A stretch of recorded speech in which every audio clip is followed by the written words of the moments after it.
Srđan je danas saslušan konačno posle skoro 30 dana. Dao je detaljan iskaz tužiocu. Očekujemo da će tužilac postupajući, koliko sutra da donese odluku, praktično odbaci krivičnu prijavu, odnosno da se Srđanu svakako ukine pritvor. Međutim, ne zavisi to sad ni od postupajućeg tužioca.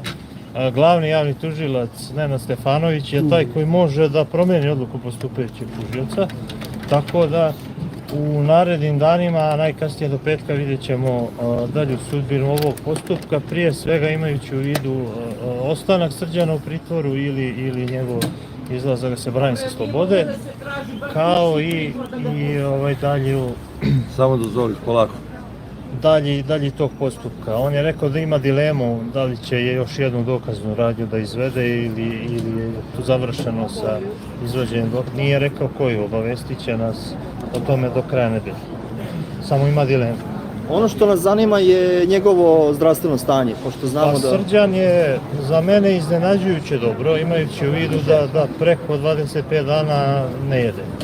On je mnogo dobar mentalno, vidi se da je iscrpljen fizički, ali on je bukvalno diktirao možda i skoro sat vremena svoj iskaz direktno u zapisnik. Pije vodu sporadično i to je to. Meni je iznenađujuće dobro izgleda. Mislim, to je, hvala Bogu... I dalje ostaje pri svom stavu da štrajkuje glađu. Nisam vas dobro čuo. I dalje ostaje pri svom stavu. Jeste, ostaje pri stavu. Rekao je kad izađe na slobodu prekinut će štrajk. Ne znam da li je neko zvao, mislim da je porodica obavestila, ali on mi se nije žalio juče kad sam bio u posjeti. Da li se rešilo ili nešto drugo, ne znam, iskreno, ali nije mi se žalio. Dobro. Sledeći ročište nije zaključeno? Nema, kažem vam, znači ovo je bilo kod tužioca i on je dao iskaz. Svi dokazi su praktično od materijalne prirode koji se nalaze u spisima predmeta. Tužilac ima još jednu dilemu da će izvoditi ili neće izvoditi taj neki dokaz, ne znam u čemu se tačno radi. Obavestit će nas o tome do kraja nedelje. Pa ne, predsjednik se već izjasnio, neće njega zvati. Iskreno ja očekujem da ovaj tužilac donese odluku da odbaci prijavu iz pitanja koja je on postavio Srđanu. Je njemu jasno da ne postoji krivično delo. Jer se ovdje stavlja nasilje, on je pitao da li je bilo kakav fizički kontakt. Nije bio. Tako da... Vlade 30 dana skoro. To je druga stvar, ja neću da se izjašnjavam javno koja je to vrsta delikta uopšte, ali prosto nije krivično delo, pogotovo nije ovo kojemu se stavlja na teret. Može u nekom smislu bude uvreda, ali to je sve go ni po privatno. Najgore slučaju su mogli da mu stave kućni pritvor i čao strano. Dobro, nećemo sad to, nema potrebe stvarno da im predlažemo, tačno. Šta? Nema ponovno. On se nalazi u pritvoru, kažem, dokazne radnje koje su bile samo njegovo saslušanje i sve ostalo su materijalni dokazi. Znate, sam on je sve javno objavio što je radio, na osnovu toga ga terete. Ako tužilac bude smatrao da je potrebno nekoga saslušati još ili ispitati u svojstvu svjedoka, to će nam javiti sutra, kako je rekao. Ako ne, on će doneti odluku, a odluku prosto ne vjerujem da će da piše optužnicu jer ne postoji materija za optužnicu, tako da ta odluka mora bude odbačaj krivične prijave. Peđa, da li vam deluje da će ga držati do ponedeljka zbog subota? Ne, meni ne deluje. Meni deluje da će bar postupajući tužilac da neće predlagati pritvor, ali on čovjek... do ove dileme baš zbog subote. Da je praktično talac. Znam, razumijem ja vas. On možda donese odluku i da odbacuje prijavu i da neće predlaže pritvor, a neko postoji iznad njega koji tu odluku može da preinači. Tako da, na osnovu dokaza u spisima predmeta i Srđanove izjave, ja mislim da je postupajući tužilac uverenja tog da će da odbaci prijavu. Šta? Da tužilaštvo donese odluku da ga pusti. Pazite ovako, njemu je određen pritvor od 30 dana koji ističe 11. Ako ne bude novog predloga, on će 11. da izađe. A ako bude novi predlog, on mora se podnese prije nego što istekne ovo vrijeme za pritvor. Ali imaju dilemu da li će biti novog predloga. Ne, on ima dilemu za postupak. Znači, da li će on još nekoga da saslušava ili neće da saslušava, ispituje, da li će nešto da traži dodatno, da gleda snimke i tako dalje. Nema dilemu, mislim, nije nam bar izneo tome da li je potrebno ili nije potrebno predložiti pritvor, ali ako sam ja stekao uvjerenje koje može da bude pogrešno, da me ne shvatite vi pogrešno, možda sam ja pogrešno protumačio neka njegova pitanja, ako je on uvjerenja da treba odbaciti krivičnu prijavu jer nema elemenata krivičnog dela, onda neće sigurno predlagati pritvor. Ok, a šta ćemo sa Stefanovićem? Pa ništa trenutno, on postupajući tužilac ne može da utiče na odluku Nenada Stefanovića. Hvala. Na čemu, to je, nažalost je u tom trenutku, on je glavni. To je to, hvala vam mnogo Srđan, u jednom trenutku to hoću da kažem se čulo kako ste ovdje vi obraćali se tužilaštvu, onda su zatvorili prozor, tako vam se Srđan zahvaljuje svima mnogo. Ipak je čuo. Jeste, čuli smo svi. Odlično, Bogu hvala. Hvala vam mnogo. Mora se čuje Gospođo cela Pavlović, da li Srbija. možemo vas da Evo, ja ću zamolimo? samo kratko, jer je kolega već rekao. Dakle, ako možete samo dakle, danas je pročitana krivična prijava svima i Srđan je dao svoju odbranu vrlo detaljno i vrlo jasno je iz krivične prijave i iz njegovog iskaza da nema niti jedna radnja koja predstavlja krivično delo nasilja na sportskoj priredbi ili javnom skupu, kako je kvalifikovano.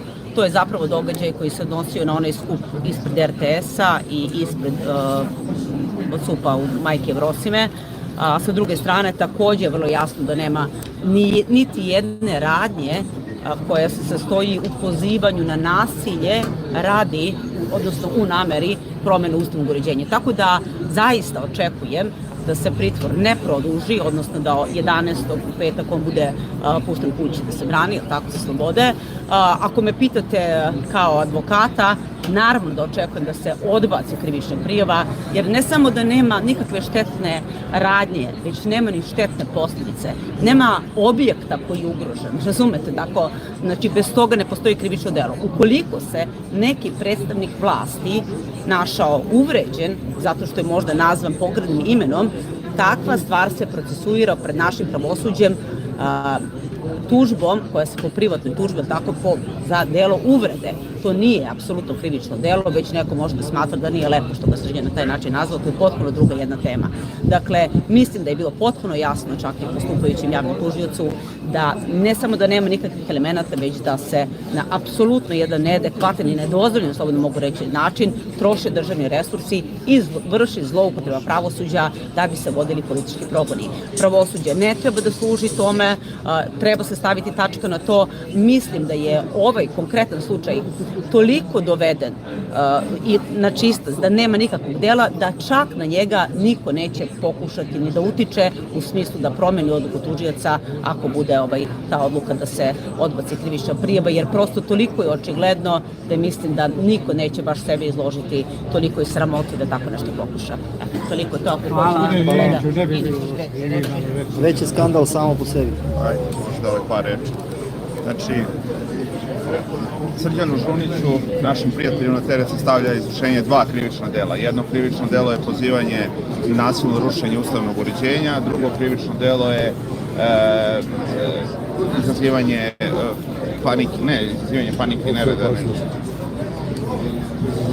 nereda na javnom skupu i sportskoj priredbi, da, u sticanju. Šta se ovde dogodilo? Dakle, vi znate da Srđan sve što radi da snima, da javno objavljuje, da je sve dostupno u live. Dakle, ovde u jednoj združenoj akciji Aleksandra Vučića, Bezbednosno-informativne agencije i glavnog javnog tužioca Nenada Stefanovića izvučene su 3 rečenice, izvučeno je nešto što bi eventualno moglo da škodi Srđanu i da posluži kao osnov za njegovo pritvaranje. Napisana je krivična prijava od strane Uprave kriminalističke policije 14. marta da Srđan ne bi bio 15. marta na ulici. Dakle, ovo je jedan montiran politički postupak i Srđan je već ranije bio žrtva ovakvih postupaka. On je pravosnažno oslobođen za krivično delo pozivanja na nasilno rušenje ustavnog poretka. Sada se sve to ponavlja još jedanput, dakle, on je to proživeo sa svojom porodicom i vidjeli smo kako može pravosuđe da proizvede i da izbaci presude koje su oslobađajuće u odnosu na Srđana Žunića, ali to ostavlja naravno štetne posljedice po njega, njegov život i njegovu porodicu. U ovoj situaciji, dakle, izolovane su te 2-3 rečenice, stavljeno mu na teret da je uradio ono što on ne spori da je uradio, ali u njegovim radnjama nema elemenata krivičnog dela i danas je 28. dan njegovog pritvora. Dakle, smisao svega ovoga što rade je dvostruki. S jedne strane da ga 15. marta sklone sa ulicu što su uspjeli i s druge strane da ga drže u pritvoru, da mu uruše zdravlje, da mu uruše porodicu i da pošalju poruku svima vama i nama kako ćemo proći ako podržimo Srđana Žunića ili krenemo njegovim stopama. Dakle, danas je 28. dan. Po redovnom toku stvari pritvor ističe za 2 dana. Tužilac nije stavio predlog za produženje pritvora, niti je doneta takva odluka. Mi smo stavili predlog za ukidanje pritvora i taj predlog se danas formalno neće razmotriti zato što u petak taj pritvor ističe. Eksplicitno smo pitali postupajućeg tužioca kakve su mu namere i kakvi su mu planovi, nije mogao da se izjasni zato što u našem pravosudnom sistemu postupajući tužilac zavisi od glavnog šefa, a glavni šef zavisi od onog na Andrićevom vencu i kako se oni dogovore, to će tako biti. Dakle, postupajući tužilac u ovom momentu nije znao da li će tražiti produženje pritvora za Srđana ili ne. To će se skuvati verovatno danas ili sutra i mi ćemo u petak ili imati Srđana na slobodi ili će pritvor Srđanu biti produžen, a u krajnjem slučaju možda preinačen u pritvor sa nanogicom, znači elektronski nadzor u stanu u kome stanuje. Stav odbrane nas je 5 danas bilo branilaca prilikom saslušanja. Upoznati smo sa krivičnom prijavom i sa dokazima. Dakle, dokazi su video snimci koje je sam Srđan publikovao. Ne postoji ni štetna radnja, ni štetna posljedica, ne postoje ona osnovna obeležja krivičnog dela nasilničkog ponašanja na sportskoj priredbi ili javnom skupu. To krivično delo je pridodato da bi bilo nadležno više javno tužilaštvo, kao što ne postoje ni štetne posljedice, ni stvarna namera da izvrši krivično delo pozivanja na nasilnu promenu ustavnog uređenja. I ako pažljivo pratite rad pravosuđa Višeg javnog tužilaštva u Beogradu, vi ćete vidjeti da posljednjih godinu dana najveći broj ljudi se hapsi zbog grupe krivičnih djela protiv ustavnog uređenja, da bi se zasnovala nadležnost Nenada Stefanovića Višeg javnog tužilaštva, službe za borbu protiv organizovanog kriminala, službe za borbu protiv terorizma, bezbednosne informativne agencije. Dakle, obično se te radnje preduzimaju prema političkim neistomišljenicima i ozbiljnijim kritičarima režima koji nisu na liniji vlasti, a nisu poltroni i podguzne muve bezbednosne informativne agencije, vojne službe bezbednosti i nisu na kazanu od Aleksandra Vučića, njegovi kumova, braće, familije i tog jezga kriminalno koji izjeda ovu državu 12-13 godina, jede i krade crno ispod nokta i pljačka i pustoši sve što može. Dakle, Srđan Žunić je žrtva sistema, žrtva režima i ovo shvatite kao jedan politički postupak koji će doživjeti potpuni fijasko, ali je najvažnije da on ima našu podršku, odnosno vašu podršku, da narod razume šta se ovdje dešava i da sačuva svoje zdravlje i svoju porodicu, a da borbu i bitku nastavi kad izađe svim legitimnim demokratskim pravnim sredstvima, ali da ga ovakve odluke i ovakve represivne mere tužilaštva i pravosuđa nikako ne pokolebaju i ne obeshrabre, a imajući u vidu kako je se on danas branio je se na isti način kao što govori u live-u, kao što komunicira sa vama, dakle hrabro, dostojanstveno. Verujte mi, moj utisak je da njemu danas advokati nisu bili ni potrebni, da je on sam sebi najbolji advokat i bit ćete svi ponosni na njega ako ovdje dođe do podizanja optužnice i do sudskog postupka, jer ovaj postupak će biti otvoren za javnost. U čemu stvari jeste optimista? Optimista.